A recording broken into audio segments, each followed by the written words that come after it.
Hey guys, what's up? It's Eli with Jiu Jitsu, and we're doing something a little different today. I have with me Jason Hawkins, my longtime teacher, mentor, one of my best friends in the entire world, and he was showing me some things with the stick that lead into grappling situations.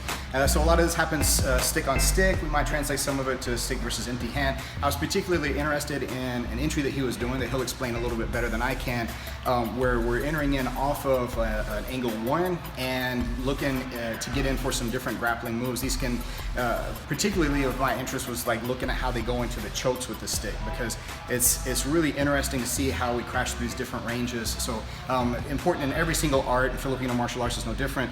You're looking at long range to medium to close range to grappling range.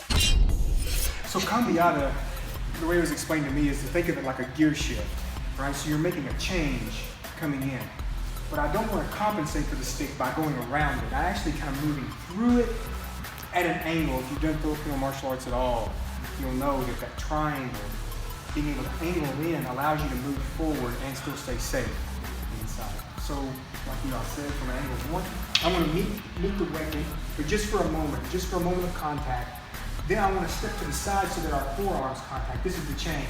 Then I want to hit on the side, like so, right? So that's in essence the entry that we're going to use, right? So we get one, and I come in and hit on the outside. Now, if I roll down a little bit on the collarbone, I can reach over my weapon and hand it off. Pin his weapon back, arch his back a little bit, and catch a choke. Cambiado, pull in, and back. If he's taller than you, you can hold the weapon behind your own neck and get the lever that way.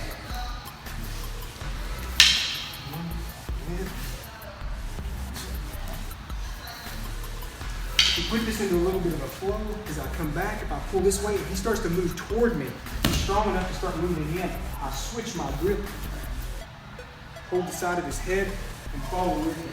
Now I've got a baseball grip, baseball bat grip. Time I can end with a throw or just the choke itself. I'm not too worried about that stick because I'm going to put him right down pretty quickly on the inside, right? So we've kind of followed that through to the ground, right? We go in, pull back this way. If he moves through, catch in. If I do block the leg, come into the inside, I can maintain, catch the top, catch the choke. We want to carry those in and move further. One, move back for the choke, comes through, same idea, comes through. There's a second one, where I push the arm through, catch the arm in, push the head, get a choke there, then hook the arm through, and push. So it's a nice little flow in case the guy's kind of moving around. And you're not worried about like this stick too much. It's pretty rapid. You know, I mean, it's a concern, right? I mean, if the guy's, you know, got some good toughness or a little bit of training, yeah, I mean, he can start hitting in, but boy, the lever that makes on your neck, it's not just the choke, it's the pressure on the spine, it's everything. If you move quickly and harshly like that, it's going to cause a lot of damage. Yeah, pretty quick. If you're jerking my neck with that leverage, I mean, because this isn't just like a flesh on flesh choke. This isn't just the arms using as leverage. When this really multiplies the force and the anchor you have, yeah, the anchor that you have is really, yeah, it changes it. So I'm not, I mean, the best shots I'm going to probably get off of that, I'd probably hit you in the leg or something. I don't think that's going to take you out. So, so if I come in and hit, I roll in on the collarbone, but outside, reach the leg. Pin down the ground best I can. Look, sweep the arm underneath, switch your grip, pin his arm, and you got the same choke again from side control.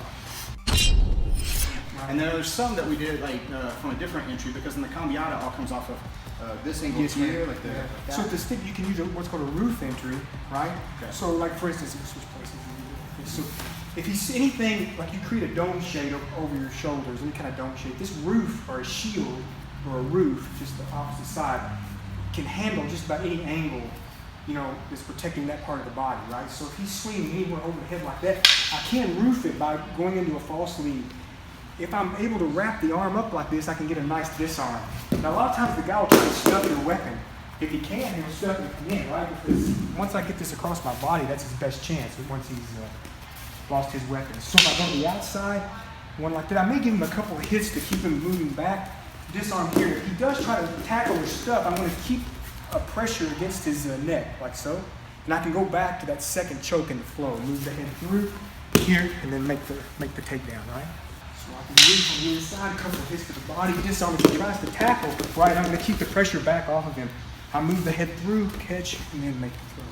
If you get disconnected enough, that I come back and he's punching, see I can get a hit on the inside. Sorry about that, right? If I catch the arm on the inside and able to move, then I can catch the inside. I keep my hand on the ground, set through, and get a pressure lock on that. So the lead from the inside, disarm. I get a hit and move the arm right there.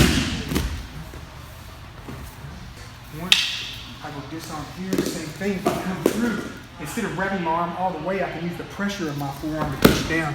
I put the weapon underneath him. His hand comes in. I think for people who haven't really gotten into this range, then it's a whole new kind of world in a Filipino martial arts paradigm, where we kind of look at the grappling with the stick and how it leads into chokes, and how you actually use this as kind of an extra lever, an extra point of articulation for leverage whenever you're doing locks and chokes and everything else. And so it's really cool whenever you see kind of like cross-platform principles, you know, kind of permeating through things like that, you know. So that's why I was interested in having Jason, who could explain this way better than I ever could, showing some of these things for you guys to watch. And if you like it, if you have any ideas on it, then let me know. And you know, like, share, keep watching Night Jiu Jitsu channel on YouTube, watch Aperture and all that stuff. And thank you to Jason Hawkins very much. Thanks, guys.